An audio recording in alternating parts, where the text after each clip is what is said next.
क्रोधी व्यक्ति का जीवन बदल देगी गौतम बुद्ध की ये कथा। एक दिन गौतम बुद्ध अपने शिष्यों के साथ एकदम शांत बैठे हुए थे। उन्हें इस प्रकार बैठे हुए देख शिष्य चिंतित हुए कि कहीं वह अस्वस्थ तो नहीं है। एक शिष्य ने उनसे पूछा कि आज वह मौन क्यों बैठे हैं? क्या शिष्यों से कोई गलती हो गई है? इसी बीच एक अन्य शिष्य ने पूछा कि क्या वह अस्वस्थ हैं? पर बुद्ध मौन रहे। तभी कुछ दूर खड़ा शिष्य जोर से चिल्लाया, आज मुझे सभा में बैठने की अनुमति क्यों नहीं दी गई है?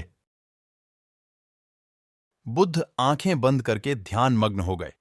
वह व्यक्ति फिर से चिल्लाया, मुझे प्रवेश की अनुमति क्यों नहीं मिली? इसी बीच एक उदार शिष्य ने उसका पक्ष लेते हुए कहा कि उसे अंदर आने की अनुमति दी जाए।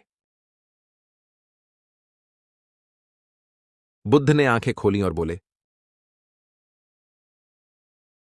नहीं, वह अछूत है, उसे आज्ञा नहीं दी जा सकती।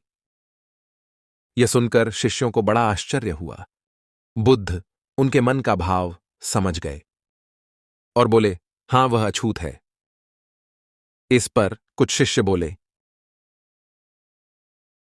हमारे आश्रम में जात पात का कोई भेद नहीं, तो वह अछूत कैसे हुआ? तब बुद्ध ने समझाया, आज वह क्रोधित होकर आया है।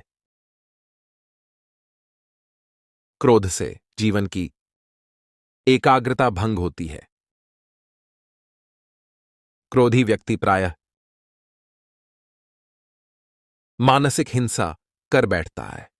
इसलिए जब तक वह क्रोध करता है तब तक वह अछूत होता है। इसलिए उसे कुछ समय एकांत में खड़े रहना चाहिए। क्रोधित शिष्य भी बुद्ध की बातें सुन रहा था। पश्चाताप की अग्नि में तपकर वह समझ चुका था कि अहिंसा ही मनुष्य का महान व परम धर्म है। वह बुद्ध के चरणों में गिर पड़ा और कभी क्रोध न करने का प्रण लिया। आशय यह है कि क्रोध के कारण व्यक्ति अनर्थ कर बैठता है और पश्चाताप उसे बाद में होता है, जिसका कोई लाभ नहीं मिलता। इसलिए हमें क्रोध नहीं करना चाहिए। असल मायने में क्रोधित व्यक्ति अछूत हो जाता है और उसे अकेला छोड़ देना चाहिए।